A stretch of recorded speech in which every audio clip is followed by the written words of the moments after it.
Budgeting won't work for me because I have irregular income. How can I create a budget when I don't even know how much money I'm gonna receive this month? Ever felt like this? Good news for you, it's possible to budget even with variable income. And today we're jumping into a process for how to do it effectively. So next month your budget actually works. I don't disagree, variable income is difficult to budget. If you work off commission or you're a gig worker or you have several part-time jobs, you may not know what you can afford from month to month, which is why having a budget is that much more important for someone like yourself. Inconsistency in income means you really need a budget. So let's jump in. All right, step one, you're gonna look at your last several months of income. Now put the lowest month's income into your budget and plan out your expenses based on that income. Now I know how this is probably gonna look.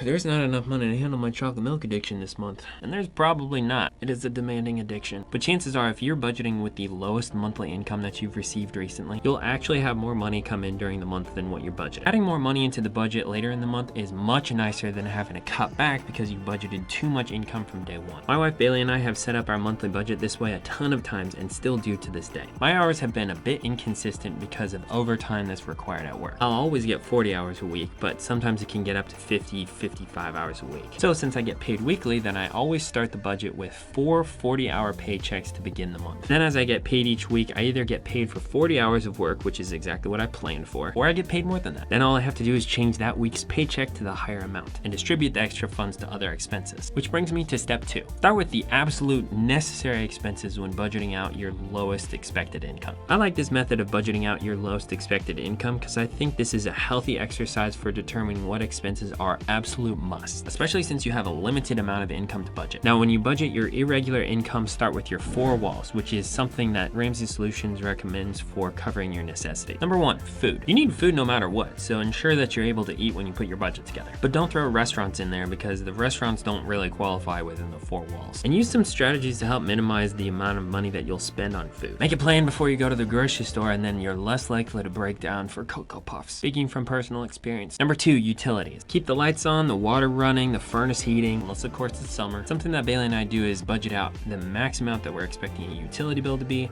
just for worst case scenario. Then when the bill comes, it's almost always lower than what we budgeted, and then we can redistribute those unused utility funds for some other budget line. Number 3, housing. Stay up to date on your rent or mortgage. Last thing we want is for you to get foreclosed on or evicted just because you can't pay for your place. Ideally, we'll keep you out of a cardboard box. And the 4th wall is transportation, meaning keep your car fueled or your public transit line funded. Then you're able to get to work so you can actually make that irregular income. Ultimately, the 4 walls are some of the biggest struggles people face when they're budgeting, because they don't start with the 4 walls when they're budgeting because the 4 walls just aren't that fun. But if you knock out those with the lowest expected income, then the next step is much easier. Now, if you're finding this video helpful, then give it a like down below and subscribe for more content because some 90 or 95% of my viewers aren't subscribed. That's a pretty high percentage. Step 3, after you cover your 4 walls, you're going to start your baby steps. This is an important one for improving your financial situation regardless of where you are at life.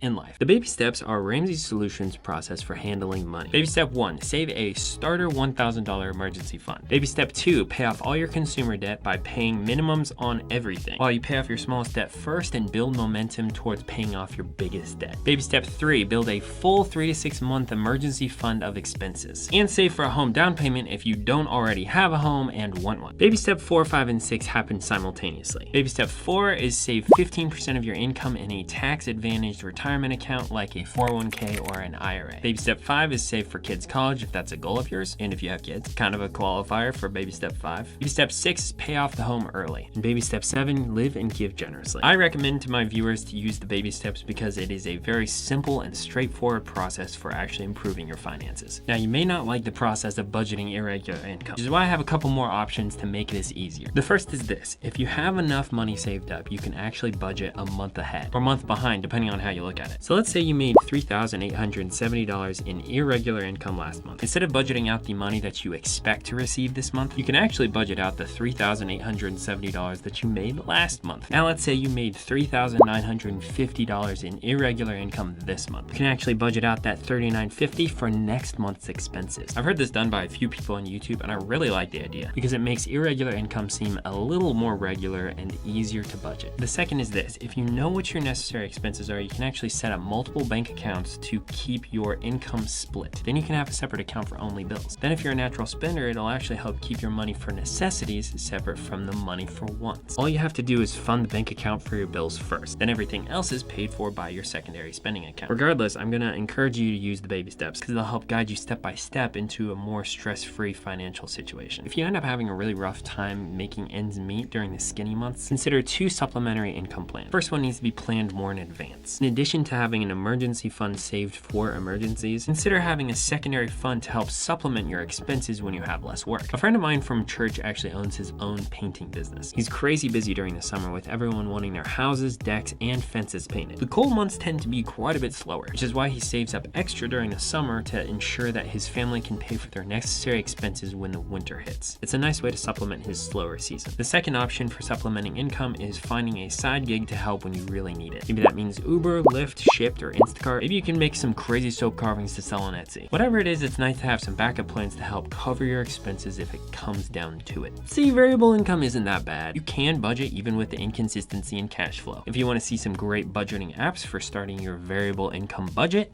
then watch this video next. Or watch this video next, which is whatever YouTube thinks you'll like best.